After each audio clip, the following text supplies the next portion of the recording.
کچھ غلطیاں ہم کرنا نہیں چاہتے پر ہم سے ہو جاتی ہیں، کچھ دل ہم توڑنا نہیں چاہتے پر وہ ٹوٹ جاتے ہیں، ہماری مجبوری ہوتی ہے ٹوٹ جاتے ہیں۔ رات کو اس کی بارگاہ میں ہاتھ باندھ کے کشکول طلب دراز کر کے خوب استغفار پڑھنا چاہیے کہ مالک بندے ہیں نا، کیا کریں، نفس کا ساتھ ہے، دنیا کا ساتھ ہے، خواہشات نفسانیہ، مالک معاف کر دے۔ درد سے توبہ، رسم نہ ہو، کہانی نہ ہو، لفظ نہ ہو، جملے نہ ہو، اور جناب ایسے لوگوں کے بیچ بڑے ہاتھ باندھ کے اور بڑا کوئی ضرورت نہیں، آپ اکیلے اپنی چارپائی پہ بستر کے اندر منہ دے کے بھی درد سے کہیں گے نا معاف کر دے تو وہ تو مہربانی بڑا ہے۔ بندہ کوئی ناراض ہو جائے تو ہمیں کوئی نیند آتی، اس کے گھر چلے جاتے ہیں۔ ہم اپنے سارے رشتوں کو، تعلقات کو مینٹین کر کے رکھنے کے عادی ہیں، ہمیں پتہ ہے کہ وہاں میں نہیں جا سکا تو بیٹا بھیجتا ہوں، فلاں شادی پہ میں نہیں جا سکا تو بھتیجا بھیجتا ہوں، بھائی بھیجتا ہوں، ہر تعلق کا ہم نے خیال رکھا کوئی روٹھ نہ جائے۔ لیکن کمال ہے نا، یہ نہیں سوچا کہ اگر رب روٹ گیا تو جب وہ روٹ جائے نا تو سارے رشتے بھی بندے کے پاس موجود ہوں تو کوئی کرامت نہیں ہوتا، پھر کروڑوں روپیہ جیب میں ہو تو ڈاکٹروں کی دوائیاں اثر نہیں کرتی۔ وہ روٹ جائے تو پھر انسان اس طرح سے پھسلتا ہے کہ بڑے بڑے اس کے پاس دروازے ہوتے ہیں پر کسی جگہ اس کا ہاتھ نہیں لگتا۔ خدا را خیال کریں، دنیا روٹتی ہے تو روٹ جائے، رب رسول ناراض نہ ہونے پائے، اس کا خیال کریں۔ حضور فرماتے ہیں مسکراتا ہے، اسے خوشی ہوتی ہے جب کوئی اس کا بندہ اس کی طرف رجوع کرتا ہے۔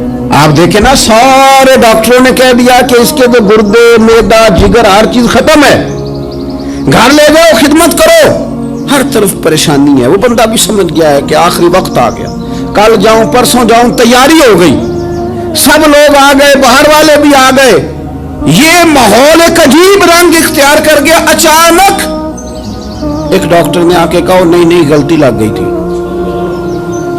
مجھے بتائیے انداز کیا ہوتا ہے؟ بغیر دوائی کے بندہ اٹھ کے کھڑا نہیں ہو جاتا، او میں تو بچ گیا ہوں۔ میرے نبی پاک صلی اللہ علیہ وسلم مثال دیتے ہیں، فرمایا ایک آدمی صحرا میں جا رہا، صحابہ سے حضور خطاب کر رہے ہیں، فرمایا ایک آدمی صحرا میں جا رہا تھا، اس نے اپنی اونٹنی پہ کھانا، پانی، پیسے، ہر چیز رکھی ہوئی تھی، صحرا تھا بہت بڑا، درمیان صحرا کے گیا تو تھوڑا سا سستانے کے لیے، آرام کرنے کے لیے اونٹنی سے نیچے اترا۔ اب اس نے اونٹنی کی لگام، اونٹنی کی نکیل اپنے سرہانے کے نیچے رکھی، ہاتھ کے ساتھ پکڑی اور سو گیا۔ تھوڑی ہی دیر کے بعد جب اس کی آنکھ کھلی تو دیکھا اونٹنی غائب ہے۔ صحرا میں وہ پیدل نہ آگے جا سکتا ہے، نہ پیچھے جا سکتا ہے، نہ دائیں نہ بائیں، کھانے کو روٹی نہیں، پینے کو پانی کا قطرہ نہیں، تھوڑا ادھر بھاگا ادھر بھاگا، تھک گیا۔ کریم محبوب فرماتے ہیں وہ پوری طرح نڈھال ہو گیا اور مایوس ہو گیا، معاذ اللہ، مایوس ہو کے دوبارہ اسی جگہ آ کے لیٹ گیا جہاں پہلے لیٹا تھا، انتظار کرنے لگا کہ اب موت ہی آئے گی، آخری وقت ہے، نہ میں پیدل یہ صحرا کراس کر سکتا ہوں، نہ پیچھے جا سکتا ہوں، نہ کھانا ہے نہ پانی ہے، سوائے موت کے کوئی سہارا نہیں۔ حضور فرماتے ہیں وہ رستے میں دوبارہ لیٹ گیا، اچانک اس نے رخ بدلا تو اونٹنی سامنے کھڑی تھی۔ حضور نے صحابہ سے پوچھا بتاؤ نا اسے بھلا کتنی کو خوشی ہوگی؟ یا رسول اللہ جی سے نئی زندگی مل گئی ہے۔ نبی پاک صلی اللہ علیہ وسلم فرمانے لگے اس کی اونٹنی مل گئی، بتاؤ بھلا اسے کتنی خوشی ہوگی؟ یا رسول اللہ وہ تو دوبارہ دنیا میں آ گیا۔ حضور فرمانے لگے اسے کچھ بھی خوشی نہیں ہوئی۔ جب کوئی رب کا گناہگار بندہ آ کے توبہ کرتا ہے، رب کو اس سے کئی گنا زیادہ خوشی ہوتی ہے۔ میرا بندہ آ گیا ہے، میرا بندہ آ گیا ہے، میرے گھر آ گیا۔ اس نے آنسو بہائے ہیں، اس نے کہا اللہ میں تیرا ہی رزق کھاتا ہوں، تیری ہی زمین پہ رہتا ہوں، تیرے نام سے میری سانسیں چلتی ہیں۔ وہ آ گیا۔ فرمایا اس اونٹنی والے سے زیادہ رب کو خوشی ہوتی ہے جب گناہگار آ کے توبہ کرتے۔ گناہگاروں کے آنسو اس کی بارگاہ میں بڑے مقبول ہیں، لیکن ہم رسم ادا کرتے ہیں، توبہ نہیں کرتے۔ ہم اپنے آپ کے ساتھ دھوکہ کرتے ہیں، جھوٹ بولتے ہیں۔ ہم نہ گناہگاروں پر بھی فتویٰ دینے میں جلدی کرتے ہیں اور نیکی پر بشارت دینے میں بھی جلدی کرتے ہیں، حالانکہ یہ ہماری ذمہ داری نہیں۔ پتہ نہیں اللہ تعالیٰ کس کو کب توفیق توبہ دے کے اپنے قریب کر لے، لیکن بڑی جلدی ہے، بڑی جلدی فتویٰ دینے میں۔ اور یہ فتویٰ صرف مفتیوں کا نہیں رہ گیا، یہ میری طرح کے، آپ کی طرح کے ڈھیروں لوگ ہیں جنہوں نے جب میں فتوے ڈالے ہوئے۔